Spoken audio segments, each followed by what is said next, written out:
그처럼 하나님께서 이스라엘을 다스리시는데 이스라엘 백성들은 끝까지 우리에게 왕을 주옵소서, 우리에게 왕을 주옵소서. 하나님께서 왕이신데 그들은 하나님이 왕 되심을 간과하고 또 세상 사람들이 추구하는 그 시스템과 제도에 매혹되었어요. 가나안 땅에 살다 보니 또 침략을 받다 보니 그런 생각을 갖게 된 것인데, 여러분, 그들이 그처럼 끝까지 요구하게 되니 하나님께서 허락하셨습니다. 그래, 너희들 한번 네 원대로 한번 해봐라. 어제 함께 나누었던 내용인데요, 여러분, 이와 같은 이스라엘 백성들의 생각은 사실 하나님의 입장에서 보면 믿음 없는 모습 아니었겠습니까? 이미 하나님의 종인 이 사무엘을 사사로 세우시면서 여러분, 이스라엘 백성들의 그 심령을 순결하고 청결하고 그 모습으로 설 때 하나님께서 블레셋 군대를 물리치시고 그 땅에 평강이 임하였더라. 하나님께서 친히 왕 되심을 보여주셨음에도 불구하고 그런데 자꾸만 왕을 원하고 또 원하고, 여러분, 이와 같은 상황에서 하나님이 허락하셨습니다. 자, 그렇다면 왕에게 그 이스라엘 백성들의 통치를 맡기시고 하나님은 어디로 가셨을까요? 하나님께서 그래 이제 왕을 세워줬으니 너희들 마음대로 한번 잘 해봐라, 잘 살아라. 그래서 하나님은 멀리 어디 떠나가 계셨을까요? 오늘날 소위 인본주의에 입각한 이 사고방식을 가지고 있는 자들은 그래요. 하나님께서 천지 창조를 다 하셨으니 이제는 우리에게 맡겨주십시오. 우리가 잘 사는 나라 파라다이스와 유토피아를 건설하겠습니다. 여러분, 이 모습이 오늘날 이 시대에 흘러가고 있는 인본주의 아니겠습니까? 하나님은 어디가 계시는 것일까요? 그들은 요청합니다. 하나님은 그저 거기 계세요. 그러나 우리 하나님은 그렇게 하시지 아니하십니다. 여러분, 우리가 스스로 무엇을 해보겠다고 나의 능력, 나의 경험, 나의 지식, 내가 의지하는 것을 가지고 해보려고 합니다. 그런데 그 모습이 어떤 때는 앞서 말씀을 드린 것처럼 기도하지 아니하고 하나님의 은혜와 은총을 간구하지 아니하고 마치 하나님은 상관이 없는 것처럼 그렇게 여겨서 내 마음대로 일을 추진하고 공부를 하고 연구를 하고 그래서 멋지게 성공해 보겠다, 이런 생각 가진 분, 물론 이 자리에는 한 분도 아니 계시겠습니다만 그것이 세상의 모습이죠. 믿지 아니하는 자에게는 그럴 수 있습니다. 하나님이 멀리 떠나가 계실 수 있어요. 그러나 하나님께서 만세전에 이미 택하신 자, 이미 어미 복중에 짓기 전에 알았다 그랬어요. 그리고 그 이름을 지명하여 불렀나니 너는 내 것이라 그랬어요. 누구를? 하나님께서 택하신 백성, 구원하신 백성. 그러므로 만세전에 택한 그 영혼, 여러분, 이 세상에 태어나게 하시고 또한 때가 되어 예수를 믿게 하시고 천국 백성으로 삼은 자들, 여러분, 세상에 숨을 데가 없어요. 잘 알아야 돼요. 숨을 데가 없어요. 어디에 가 있든지 하나님께서 바라보고 계심을 믿으시기 바랍니다. 여러분, 이와 같은 내용은 우리의 신앙생활에 굉장히 중요한 어떤 영적 인사이트를 제공하는 것입니다. 여러분, 심지어는 탕자와 같은 모습으로 내가 하나님의 품을 떠나서 세상이 좋아 보여 그곳에 있다 손 치더라도 우리 하나님께서는 그 시선을 놓지 아니하십니다. 그러므로 바라보시고 기다리시고 그 가운데도 역사하시니 결국 어떻게 되는 거예요? 돌아오게 하십니다. 돌아오게 하세요. 왜? 하나님께서 택하시고 구원하신 존재이기 때문에 그러한 것이죠. 그 돌아오는 과정이 때로 굉장히 아프지요. 부서집니다. 깨어집니다. 사업의 실패로, 사랑의 실패로, 때로는 육신의 질병으로, 사고로, 인간관계의 실패로, 또는 재정 악화로. 그런가 하면 여러분, 이 믿음에서 멀어져간 자녀들의 모습을 볼 때 그 부모의 마음, 그 아픈 과정을 통해서 하나님께서 하시는 일이 있으니 변화시키시는 것입니다. 돌아오게 만드시는 것입니다. 잠시 동안의 세상의 낙보다 영원한 저 하늘나라 소망과 기쁨을 주시기 위해서 다시금 부르시는 거예요. 결국 하나님의 사람으로 세우시고 하나님의 뜻대로 역사를 이루어 가시는 여호와 하나님 아버지, 세상의 역사는 물론이거니와 개인의 삶 가운데도 이처럼 친히 개입하시고 간섭하시고 지켜보시고 지금도 역사하시는 하나님 아버지이신 것입니다. 그러므로 성도 여러분, 이 하나님의 사역과 연관해서 우연이란 일도 없어요.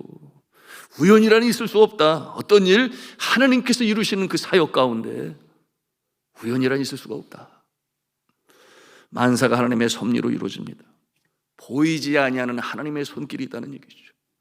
인간의 생사화복뿐만 아니라 인류 역사의 흥망성쇠를 이끌어 가시는 분이 하나님 아버지이신 것입니다. 오늘 우리가 읽은 사무엘상 9장에서 우리는 그 모습을 이제 구체적으로 보는 거예요. 이스라엘 백성들이 왕을 뽑고자 했습니다. 왕정으로 국가가 세워지는 참으로 중요한 일. 저 같으면 그럴 것 같아요. 그래, 너희들이 원하는 대로 왕 한번 잘 뽑아봐라, 너희들 한번 잘 살아봐라, 이렇게 할 것 같은데 우리 하나님은 그러시지 아니하신다 그 말이에요. 왜냐하면 택하신 백성들 이스라엘 민족이기 때문에 하나님의 손길이 운행하십니다. 보이지 않는 하나님의 손길이 개입하셔서 그 가운데도 역사하신 하나님의 손길을 보는 것입니다. 그러므로 성경은 이 사람을 세워서 역사를 이뤄가는 일에 대하여, 이 리더십에 관한 부분에 대하여 시편 75편 6절 7절에 이렇게 말씀을 하세요. 무릇 높이는 일이 동쪽에서나 서쪽에서 말미암지 아니하며 남쪽에서도 말미암지 아니하고 오직 재판장이신 하나님이 이를 낮추시고 저를 높이시리라. 하나님께서 세우신다는 거예요. 그러면 이제 이스라엘 첫 왕을 세우는 이 역사적 정황 속으로 함께 들어가기를 원하는데요, 우리 9장 1절 말씀을 같이 읽겠습니다. 시작. 베냐민 지파에 기스라 이름하는 유력한 사람이 있으니 그는 아비엘의 아들이요 베고라스의 증손이요 아비야의 현손이며 베냐민 사람이더라. 저는 이 구절을 읽으면서 참 마음에 감동이 일었는데요. 왜냐하면 여러분, 사사시대 마지막 때에 이 베냐민 지파는 그야말로 하나님 앞에 죄를 범하고 연합 지파가 요구하는 그처럼 세상에 몹쓸 짓을 한 이 기브아 사람들, 그들을 용납하고 수용하고 처단하지 아니하여 어떤 일이 벌어지는가? 연합 지파가 동맹 결성하여 베냐민 지파에 쳐들어옵니다. 그리고 베냐민 지파 사람들을 진멸해요. 그러므로 남아있는 사람이 얼마나 되었는가? 성경에 보니 600명밖에 남지 않았다고 그랬어요. 남자들이. 한 지파가 이렇게 진멸되어 이 세상에서 사라질 그 상황 가운데 그 동맹으로 결정한 연합 지파들도 생각을 해요. 우리의 동족을 우리가 죽였도다. 그러므로 회개하고 후회합니다. 그리고 이 베냐민 지파는 그처럼 하나님의 마음을 아프게 하고 이 동족 지파들의 요청을 거절한 그 죄가 그렇게 크다라고 하는 사실을 새삼 깨닫게 되면서 후회하고 통곡하지요. 이 같은 상황에서 이 연합 동맹한 지파들이 이 600명 남아있는 남자들에게 신부감을 소개해 주어요. 그래서 다시금 태초의 복으로 살아갈 수 있도록 생육하고 번성할 수 있도록 돕는 그 모습이 있는데, 그처럼 이제 얼마 남지 않은 베냐민 지파, 완전히 자존감이 땅에 떨어지고, 그리고 그 어느 것 하나 내세울 곳이 없는 베냐민 지파. 그런데 하나님께서 하필 사람을 세우시는데, 이스라엘의 첫 왕을 세우시는데 어디서 택하시는가? 베냐민 지파에서 선택하십니다. 여러분, 이 깊고 헤아리기 어려운 하나님의 이 뜻을 우리가 볼 때 우리 여호와 하나님은 참으로 좋으신 여호와 하나님 아버지신 줄로 믿으시길 바랍니다. 이 하나님의 역사를 우리가 보는 것입니다. 그러니 이 사무엘이 사울을 왕으로 세우고자 이 상석으로 초대할 때 이 사울의 마음에 어떤 생각이 듭니까? 놀라서 하는 말이 이제 9장 21절에 있는 내용인데요, 우리 9장 21절 말씀을 찾아가서 같이 읽겠습니다. 시작. 사울이 대답하여 이르되 나는 이스라엘 지파의 가장 작은 지파 베냐민 사람이 아니니까, 또 나의 가족은 베냐민 지파 모든 가족 중에 가장 미약하지 아니하니까, 당신이 어찌하여 내게 이같이 말씀하시나이까 하니, 이것은 그냥 겸손치레로 하는 말이 아니에요. 실제 상황이 그러했습니다. 앞서 말씀드린 그 내용으로 말미암아 사울은 가장 작은 지파 중에, 그리고 여러 형제 지파들로부터 그저 불쌍히 여김을 받는 보잘것없는 지파 중에 한 사람인데, 그런데 이 천덕꾸러기 같은 이 베냐민 지파에서 하나님께서는 어떻게 하시는 거예요? 그래, 이제 그만하면 됐다. 용서하시고 그들 가운데 회복시키시는 이 손길, 그 역사를 시작하는 것입니다.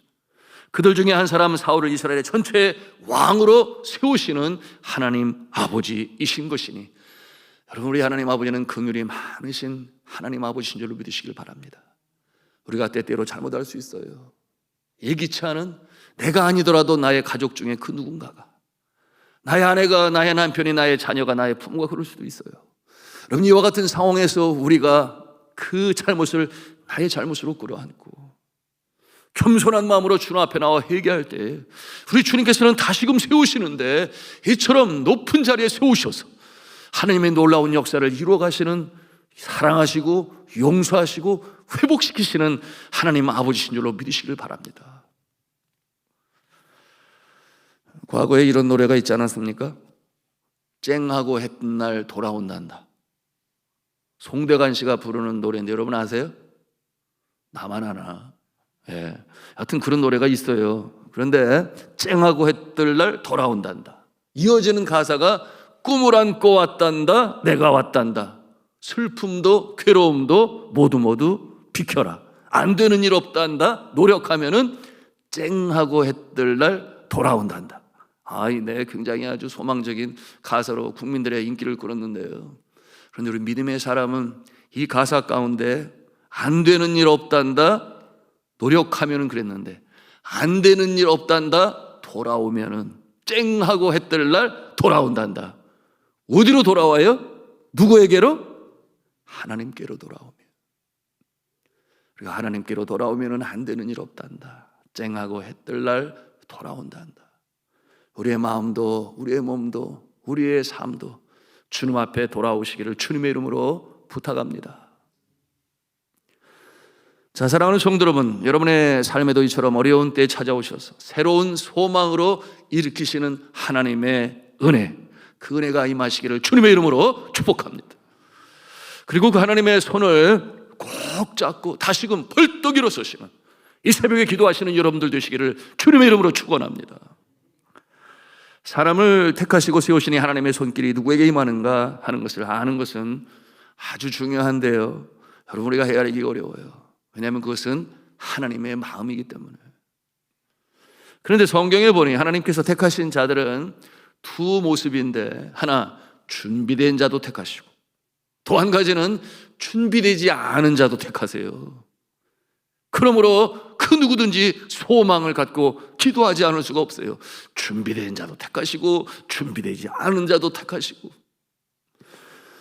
여러분, 준비된 자를 들어 쓰실 때에는 어떤 역사가 나타나는가? 일치월장의 역사가 나타납니다. 그 예는 사도 바울의 경우죠. 여러분, 사도 바울은 헬라어에 능통했어요. 랍비의 교육을 받아서 구약 성경에 능통했습니다. 또한 결단력이 대담한 아주 담대한 사람 아니었겠습니까? 그런데 잘못 써서 예수 그리스도를 믿고 따르는 자들을 핍박하고 감옥에 가두고, 심지어는 멀리 그 피난간 이 다맥색 으로까지 가서 잡아다가 감옥에 넣겠다. 그와 같은 열심, 그 다맥색 도생에서 예수 그리스도를 만나고 완전히 변하지 않습니까? 그리고 변화된 다음에 하나님께서 그를 사용하시는데, 이 준비된 것들로 인해서 사역의 일치월장을 아주 빠른 시간 안에 이루시니 복음이 아시아에서 저 유럽 로마에까지 증거되는 일에 사용했던, 그야말로 초대교회의 믿음의 영과 같은 존재로 하나님은 사용하셨습니다. 그러면 준비되지 않은 자에게도 오는가? 옵니다. 그러므로 우리가 실망할 이유가 없는데요. 그러나 하나님께서는 이 준비되지 않은 자를 어떻게 사용하시는가? 성경에 보니 변화시키시고 그릇으로 만드셔서, 그래서 사용하시고자 하시니 시간이 더디 걸릴 수 있다. 여러분, 이와 같은 모습, 그러므로 공부도 하게 하시고 성품도 선하게 변하게 하시고 무엇보다도 살아계신 하나님을 체험하게 하려 하시니 시간이 걸립니다. 이와 같은 점진적인 성장을 우리가 리더십 성경 속에서 보게 되면 그 대표적인 모습이 모세와 같은 존재죠. 모세 40년 동안 그 시대 최강국인 애굽의 왕자의 모습으로 왕궁에서 자랐지만은 여전히 그 성격이 급하고 화를 참지 못하고, 여러분, 그와 같은 모습을 하나님께서 보셔서 그를 어디로 인도하십니까? 미디안 광야에 살인자가 되고 도망자가 되고 처갓집 살이를 하면서 자신의 양도 아니에요, 장인 이드로의 양을 치면서, 우리가 상상해 볼 수 있잖아요. 이른 새벽에 일어나 더 꼴과 또한 물이 많은 곳으로 양떼를 이끌고, 그 보내던 날들이 하루 이틀이었냐 그 말. 40년이라는 세월 속에 무명의 목자의 모습으로 그렇게 주어진 일을 열심히 감당하는 가운데 하나님께서 그 광야 학교를 통하여 그를 바꾸시고 변화시키시니 온 땅에 그 온유함이 이 모세보다 더 큰 자가 없더라. 그렇게 바꾸신 후에 하나님께서 언제 부르십니까? 그 하루도 하루의 그 일상의 신실한 모습으로 양들을 데리고 서쪽으로 나갈 때 그 꺼지지 않는 불꽃 떨기나무 앞에서 부르셔서 비로소 사용하시는 하나님. 그 모습은 요셉도 마찬가지지요. 얼마나 편애함을 받았습니까? 형제들이 아주 질투하고 미워하고, 거기에다가 형제들이 하는 일이랑 갖다가 그냥 아버지한테 일러 바쳐요. 순진해서 그렇다 손치더라도 여하튼 그가 큰 인물로 사용되기 위해서는 여러분 어떠한 인생을 살았나? 13년이라는 세월 속에 그 뜨거운 광야 사막길에 벌거벗은 채로 거의 끌려가다시피 노예로 팔려가는 그 과정이 있어요. 눈물겨운 과정. 심지어 사람의 은총, 아버지의 은총, 보디발의 은총, 사람을 의지하다 보니 술 맡은 관원장에게 나를 기억하옵소서 다시 왕에게 복귀되면 기억을 합니까? 하나님께서 역사하시니 아예 잊었더라 그랬어요. 2년 동안 감옥 안에 더 있으면서 하나님만을 의지하게 만드는 그 성품으로 변하게 하셔서 마침내 30세에 애굽의 총리 대신을 세우시는 하나님 아버지. 이와 같은 모습은 야곱도 마찬가지죠. 그때든지 나는 성공해야 돼, 복을 받아야 돼, 아버지를 속이고 형을 팥죽의 장자권을 빼앗으려 하고, 그러다가 뭐라고 그랬어요? 뛰는 놈에 나는 놈이 있다고 삼촌 라반에 더 속임당하고, 얼마나 아픈 시련 가운데 그가 깨달음이 있었겠어요. 거기다가 그렇게 번 것 다 형한테 바치지 않아요? 돌아오는 길에 그 마음에 두려움이 너무나 많아서. 그러나 그렇게 인생이 끝납니까? 그렇지 않잖아요. 하나님께서 사랑하시기 때문에 창세기 47장 27절 28절에 보니 이런 노년의 복을 허락하세요. 이스라엘 족속의 애굽 고센 땅에 거주하며 거기서 생업을 얻어 생육하고 번성하였더라. 야곱이 애굽 땅에서 17년을 거주하였으니 그의 나이가 147세라 이렇게 기록하고 있어요. 장수의 복을 받고 노년의 평안한 때를 보내고, 물론 요셉을 통하여 그와 같은 역사를 이루지만, 그러나 준비되지 않은 자 하나님께서 사용하실 때에는 변화시켜서 사용하신다. 여러분, 여전히 나의 심성 가운데 연약한 모습이 있습니까? 이 새벽에도 기도할 때 주님께서 우리를 사용하시기를 원하시면 여러 환난 시련이 있을 수 있지만 사람이 감당할 시험 밖에는 너에게 당할 것이 없다 그랬어요. 또한 피할 길에서 능히 감당케 하신다 그러셨습니다. 오늘 이 새벽에도 믿음으로 기도하시면서 훈련 받을 거 더 받고, 그리고 더 넓은 그릇이 되었어 하나님께서 귀하게 쓰시는 저와 여러분의 인생이 되시기를 주님의 이름으로 축원합니다.